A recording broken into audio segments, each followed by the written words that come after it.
Do we have an estimate of how many people are coming across the border every day right now? So Illegally? or Illegally. yeah, so the United States caps it out as of like 2 days ago. They capped it at 5,000. But What do now, you mean they capped it out? like after 5,000, they shut down the border. Oh, that's But nice. so Joe Biden just came out that executive order, but now 2,500, and then they cap it. So when you pass that border patrol agent on the motorcycle, this is before he put in that legislation. Maybe it was 5,000 before that. Basically, he's going past you because he knows, well, we're only at 3,123 today. Pretty much.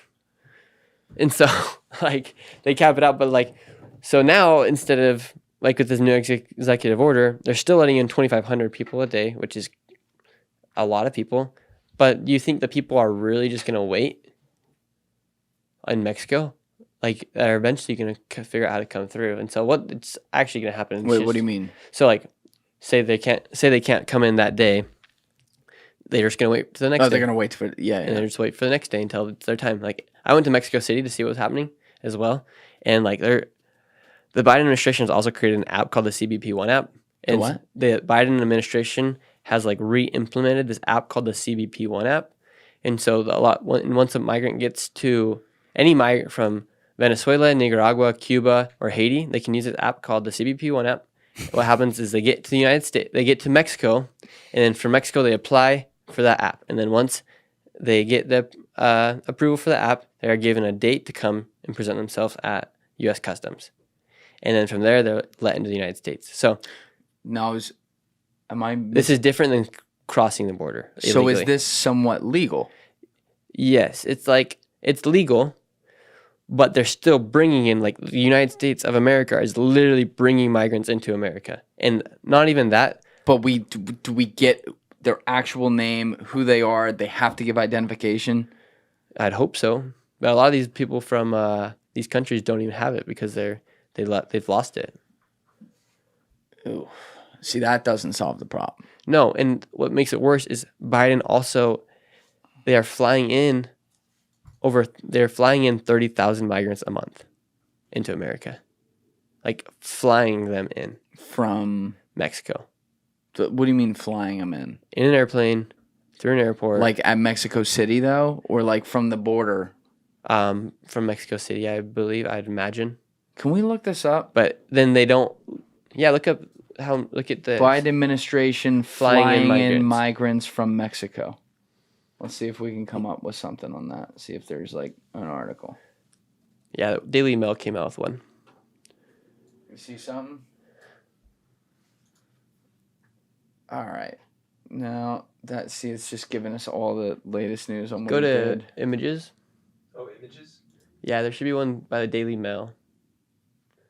Or if you want to search up Biden flying migrants from Mexico, the Daily Mail. Yeah, type in at the end of Mexico, type in Daily Mail. Like, I wanted to give Biden, like, the benefit of doubt. Like, oh, maybe it's actually not that bad. What's going on? All right, here we go. Biden administration admits flying 320,000 migrants secretly into the U.S. to reduce the number of crossings at the border. Has national security vulnerabilities, in quotes there. So this is from March 4th, 2024. Joe Biden's administration has admitted transporting migrants on secret flights into the U.S., and lawyers for its immigration agencies claim revealing the locations could create national security vulnerabilities. Customs and Border Protection has refused to disclose crucial information about a program last year arranging flights for thousands of undocumented immigrants from foreign airports directly to U.S. cities. It means that while record numbers of migrants were flowing over the southern border last year, the Biden White House was also directly transporting them into the country. Let's scroll down. Use of a cell phone app has allowed for the near undetected arrival. Use of a cell phone app has allowed for the near undetected arrival by air of 320,000 aliens with no legal rights to enter the U.S. It comes after a controversy over a 2022 transportation program in which the administration used taxpayer money to move migrants throughout the country on overnight flights. Go down. Okay. Included in details of a Freedom of Information Act lawsuit first reported by Todd Brensman.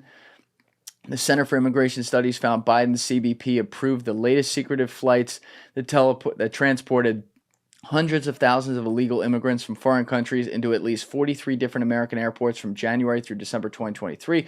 The program was a part of Biden's expansion of the CBP-1 app, which you just talked about, which kicked off at the start of last year. The migrants were able, under Biden's expansion, to apply for asylum using the app from their home countries, but the Center for Immigration Studies notes that the transportation of these migrants directly to the U.S. is one of the lesser-known uses of the app. Aliens who cannot enter the U.S. legally use CBP-1 to apply for travel authorization and temporary humanitarian release from those airports. So what I want to know, though, because this looks bad, obviously, but what do they have to put into CBP-1 from a identification standpoint, and how legit is that? And then the ones who can't, who then would be requesting asylum, what does the process look like for them when they get on the ground? Are they being street released, or are they being brought to a center and actually questioned? I believe on the app they ask for their name and probably their reason and what country they're from. So if they're from Nicaragua, Venezuela, Cuba, Haiti, they automatically get asylum in the United States. So this app was created for them. And then once they get here, they are either put into a shelter, and they're given the option pretty much between Chicago, Denver, and New York. And that's like those three sanctuary They're given places. the option. Yeah. Like, I get to decide. Yeah, and that, unless they have like another person who can host them.